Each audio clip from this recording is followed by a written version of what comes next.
ஆண்டவராக இயேசு கிறிஸ்து நாமத்தினாலே அனைவருக்கும் அன்பும் சமாதானம் உண்டாவதாக. இதை தெரிந்து கொள்ளப்பட்ட நிகழ்ச்சி மூலயமாக உங்களை சந்திப்பதில் மகிழ்ச்சி. இன்று கூட நாம் தெரிந்து கொள்கிற பாடம் என்னென்னா, ஆண்டவருடைய 7 வார்த்தைகளில் 2வது பரதேசி. ஆண்டவர் சிலுவையில்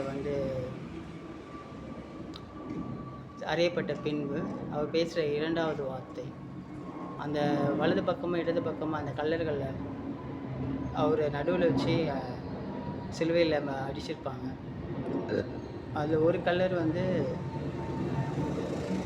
அவரை நீ கடவுள் தானே, உண்மையை காப்பாற்று என்னையும் காப்பாற்றுவன்ற ஒரு ஆக்ரோஷமாக பேசுவான். நம்ம கூட பேசுவோம்ல, நான் கூட பேசியிருக்கேன். ஆண்டவரே ஏன் இப்படி பண்ணுறீங்க, நீங்கள் இப்படி பண்ணியிருக்கலாமே, அப்படி பண்ணியிருக்கலாமே, ஏன் இப்படி பண்ணீங்க, ஏன் எங்களை இப்படி இது சோதனைக்குள்ளாக்குறீங்க அப்படின்ட்டு நம்ம அந்த மன வருத்தத்துலேயோ மன உளைச்சல்லையோ நம்மளை அறியாமலே நம்ம நிறைய விஷயங்கள் பேசுகிறோம் ஆண்டவர்கிட்ட. அது நம்மளுக்கு நியாயப்படுது. ஆனால் நம்ம நியாயம்லாம் குப்பை, நம்ம நியாயம்லாம் நிறைய குப்பை. நம்ம அதை மறந்துடுவோம், நம்ம செஞ்ச பாவங்கள்லாம். ஆனால் அவருக்கு தெரியும் நம்ம செஞ்ச பாவம்லாம். அந்த மாதிரி அங்கே அந்த சைடு ஒரு கல்லை என்ன பண்ணுறான், அவர் நீரும் தப்பிச்சு எங்களையும் தப்பிக்க வையும் அப்படின்னு. ஆனால் இன்னொரு கல்லை என்ன சொல்கிறாரு, நீ ஏன் இப்படி பேசுகிற, நம்ம பாவிகள், நம்ம அனுபவிக்கிறது அது நம்மளுக்கு நியாயமானது.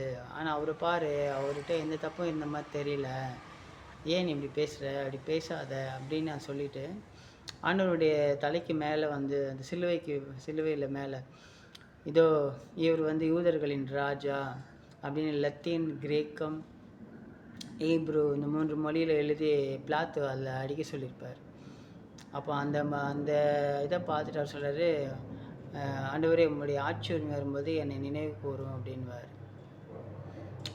ஏன்னா அவர் ஒரு அரசராக ஏற்றுக்கிட்டார் பிள்ளைக்கு. அப்போ அவர் சொல்வார், ஏசப்பா சொல்வார், இன்று நீ என்னோடு பரதேசியில் இருப்பாய். இன்னொரு திருவிவிலியம் பைபிளில், அது ஆர்சி பைபிளில் சொல்லுது, இன்று நீ என்னோட வான் வீட்டில் இருப்பாய், பேரின்ப வீட்டில் இருப்பாய் அப்படின்னு போட்டிருக்குங்க. அப்போ நிறைய பேர் பரதேசின்றது மேல் பாதாளம் கீழ் பாதாளம்ன்றாங்க. பாதாளனாலே பூமியை தான் குறிக்குது. அதில் மேல் பாதாளம் கீழ் பாதாளம்னு இன்னும் ஏன் பேசிகிட்டு இருக்காங்கன்னு தெரியல. ஏன்னா பாதாளம் பூமிக்கு அடியில் தான். அதில் மேல் பாதாளம் ஒன்று, கீழ் பாதாளம் ஒன்று, இது அப்படி அப்படின்றாங்க. ஆனால் ஆண்டவர் என்ன சொல்கிறாரு, இன்றைக்கி நீ என் கூட என்னோட வான் வீட்டில் இருப்பாய் அப்படின்றாரு, இல்லைன்னா பேரின்ப வீட்டில் இருப்பாய், இல்லை பரதேசியில் இருப்பாய் அப்படின்னு சொல்கிறாரு. அப்போ அந்த பரதேசி எங்கே இருக்குது அப்படின்னு நம்மளுக்கு தெரியணும் இல்லையா? அதுக்கு வேதத்துலேருந்து தான் நம்மளுக்கு, வேதத்தில் இல்லாத ஆன்சரே கிடையாது, வேதத்தில் தான் நம்மளுக்கு ஆன்சர் இருக்குது. அந்த பரதேசி எங்கே இருக்குது அப்படின்னு இதை சொல்கிறேன். அப்போது நம்ம ஆண்டவரை நம்ம ஏற்றுக்கிட்டால், இந்த உலக பாவத்திலிருந்து நம்ம ஆண்டவரை ஏற்றுக்கின்னு அவருக்கு பிடிச்ச மாதிரி நம்ம வாழ்க்கையை வாழ்ந்தால், அப்போ நம்ம பரதேசிக்கு எடுத்துக்கொள்ளப்படுவோம் அப்படின்றதுக்கு இது ஒரு பெரிய உதாரணம் இல்லைங்களா? ஏன்னா நம்ம நிறைய பாவங்கள் செஞ்சுருப்போம், அதுக்கு தான் நம்ம அனுபவிக்கிறோம். ஆனால் அதை நம்ம கடவுள் மேலே போட்டுடுறோம். அது மனிதனுடைய இயல்பு. அந்த இயலாமை வரும்போது, ஏன் இப்படி பண்ணீங்க, இப்படி பண்ணுறீங்களே அப்படி இப்படின்ட்டு நம்ம அந்த இயலாமையில் பேசிடுறோம். ஆனால் அவர் இரக்கத்தினால்தான் நம்ம காக்கப்படுறோம் இல்லைங்களா? அப்போது அந்த பரதேசின்றது எங்கே இருக்குது அப்படின்னு பார்த்தீங்கன்னா, 2 கொரிந்தியர் 12வது அதிகாரம், அது 1, 2, 3, 4 வசனங்கள். அதை படித்து பார்த்தீங்கன்னா, பவுலையா சொல்கிறாரு, மேன்மை பாராட்ட எனக்கு தெரியாதா, மேன்மை பாராட்ட எனக்கு இருக்கிறது, எனக்கு ஒருத்தர் தெரியும், அவர் 14 ஆண்டுகளுக்கு முன்னாடி பரதேசிக்கு எடுத்துக்கொள்ளப்பட்டார், 14 ஆண்டுகளுக்கு முன்னாடி 3ஆம் வானம் வரை எடுத்துக்கொள்ளப்பட்டார் அப்படின்னு போட்டுக்குதுங்க. எடுத்துக்கொள்ளப்பட்டான்னு போட்டுட்டு, அவர் சரீரத்தில் போனாரா இல்லை சரீரம் இல்லாமல் போனார்னா எனக்கு தெரியாது, ஆனால் அவர் பரதேசிக்கு எடுத்துக்கொள்ளப்பட்டார் அப்படின்னு அதில் வரும், பரதேசின்னு வரும். ஏதாவது 2 கொரிந்தியர் 12வது அதிகாரம் 1, 2, மெயினாக 3வது சாப்டரில் வரும், பரதேசிக்கு எடுத்துக்கொள்ளப்பட்டார்னு. அப்போது பரதேசி எங்கே இருக்குது? 3வது வானத்தில் இருக்குது. வானன்றது நம்மளுக்கு மேலே தான் இருக்குது. 1வது வானம், 2வது வானம், மொத்தம் 7 வானம் இருக்குதுன்னு சொல்கிறாங்க. அது நம்மளுக்கு தெரியலங்க. ஆனால் அவர் பவுல் சொல்கிறது 3வது வானத்தில் தான் பரதேசி இருக்குது. அங்கே மனிதர்கள் பேச முடியாத, கேட்கக்கூடாத வார்த்தைகள் எல்லாம் பேசப்பட்டது. அது என்ன பாஷைன்னே தெரியல அப்படின்றாரு. அப்போ பரதேசின்றது எங்கே இருக்குதுன்னா 3ஆம் வானத்தில இருக்கு.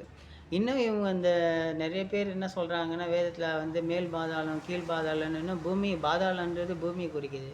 இன்னும் இதுவே தான் சொல்றாங்க. மேல் பாதாளம், கீழ் பாதாளம்னா அப்ப மேல பாதாளம்னா பரதேசி, கீழ் பாதாளம்னா பூமிக்கு அடியில உள்ள நெருப்பா அப்படின்னு இல்ல. பரதே 1 வானம், 2 வானம், 3 வானம் அப்படின்ட்டு அது எத்தனையோ வானங்கள் போய் நிக்குது. ஆண்டவர் வந்து சிங்காசனத்தில உட்காந்துருக்காரு. இங்க பாதபடிய கால வந்து பாதப்படிய வந்து பூமி மேல வச்சிருக்காரு. இல்லைங்களா? அப்போ வந்து பரதேசின்றது எங்க இருக்குதுன்னா, 3வது வானத்தில இருக்கு. இப்போ நம்ம பரதேசிக்கு போனோம்னா, நம்ம ஆண்டவராகிய இயேசு கிறிஸ்து அதாவது தேவனை தேவன் என்று ஏற்றுக்கொண்டு, அவர் அனுப்பிய ஆண்டவராகிய இயேசு கிறிஸ்துவை ஏற்றுக்கொள்பவன் எவனோ, அவனுக்கே நித்திய ஜீவன்ட்டு யோவான்ல சொல்லப்படுது இல்லைங்களா? அப்போ அது சொல்லப்படுது இல்லைங்களா? அப்போ நம்ம வந்து அப்படி யார் ஏத்துக்கிறாங்களோ, அவங்க வந்து பரதேசிக்கு எடுத்துக்கொள்ளப்படுவாங்க இருக்கு. ஏன்னா, ஆண்டவரை ஏத்துக்கிட்டவங்க பாவம் செய்ய மாட்டாங்க. இன்னைக்கு அநேகர் வந்து ஆண்டவரை ஏத்துக்கிட்ட மாரி நடிக்கிறாங்க. ஆனா, நெறைய பாவம் செய்றாங்க.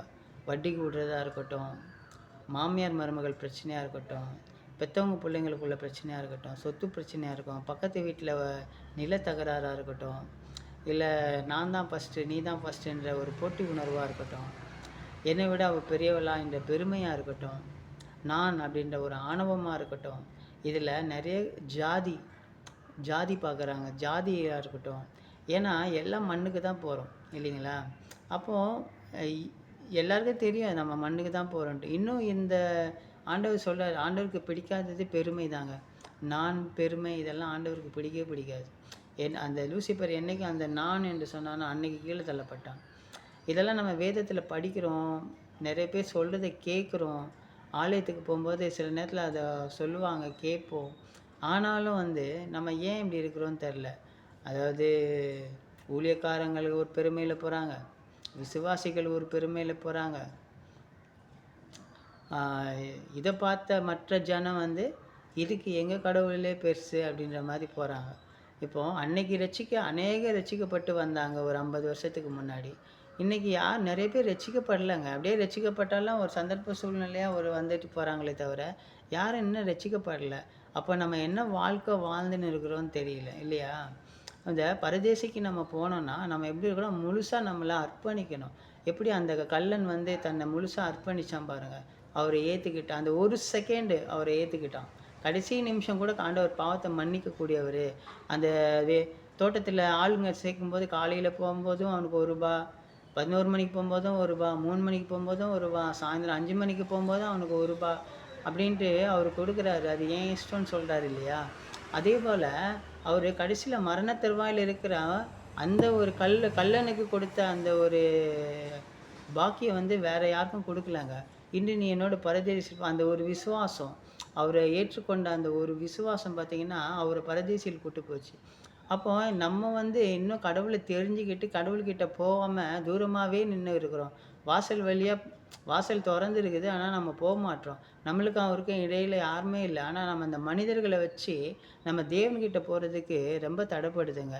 அதனால மக்களே தயவுசெய்து நீங்க ஆண்டவர்கிட்ட போறதுக்கு எந்த ஒரு மனுஷனையும் நீங்க பார்க்க வேண்டாம். அந்த கள்ளன் எப்படி ஆண்டவரை நோக்கி பார்த்தான். அவன் பரதேசிக்கு போயிட்டான். அதே மாதிரி நம்மளும் ஆண்டவரை நோக்கி பார்க்கலாம். ஆண்டவர் சொல்றாரு இல்லையா? நிக்கதேம் கிட்ட இதோ நிக்கதேம்கிட்ட என்ன சொல்றாரு? மோசே காலத்தில் பாம்பு உயர்த்தப்பட்டது போல மானிட மகனும் உயர்த்தப்படுவான். அந்த யார் நோக்கி பார்க்குறாங்களோ அவங்க ரட்சிக்கப்படுவாங்க. அப்போ அந்த கள்ளன் நோக்கி பார்த்தான். அவன் அன்னைக்கே பாருங்க பரதேசிக்கு எடுத்துக்கொள்ளப்பட்டான். அப்போ நம்மளும் நோக்கி பார்க்கணும் அவர. நம்ம நோக்கி அவர பார்த்தா தான் நம்மளுக்கும் பரதேசிக்கு போ முடியும். நம்ம அவர நோக்கி பார்க்கும்போது உலக பாவங்கள எல்லாத்தையும் நம்ம விட்டுடுவோம். இங்க இது ஒண்ணுமே கிடையாதுன்னு எல்லாருக்குமே தெரியும். ஒரு மரணிக்கும்போது ஒண்ணுமே எடுத்துட்டு போலன்னு எல்லாருக்குமே தெரியும். ஆனாலும் நம்ம மறந்துடுறோங்க. ஏன்? அதெல்லாம் மறக்காதீங்க. தேவன் ஒருவரே கடவுள். அவர் ஒருவரே இரட்சகர். அது எவ்வளோ பெரிய ஊழியக்காரனா இருங்க, எவ்வளோ பெரிய விசுவாசியா இருங்க. தயவுசெய்து சத்தியத்தை சொல்லுங்க. சத்தியத்தை அறிவீர்கள், சத்தியம் உங்களை விடுதலையாக்கும் சொல்லியிருக்காரு ஆண்டவர். அதே மாதிரி சத்தியத்தை நம்ம சொல்லுவோம். பரதேசிக்கு போனோம்னா ஆண்டவரை நேசிக்கணும், ஆண்டவரை விசுவாசிக்கணும், அவர் வழியில வாழணும். அப்பதான் நம்ம பரதேசிக்கு போ முடியும். நிகழ்ச்சி மூலியமா உங்களை சந்தித்ததில் மகிழ்ச்சி. இதை பார்த்து கொண்டு உங்களுக்கு அன்பு சமாதானம் உண்டாதாக. நீங்கள் ஆண்டவரால் ஆசீர்வதிக்கப்பட்டவர்கள். ஆமென்.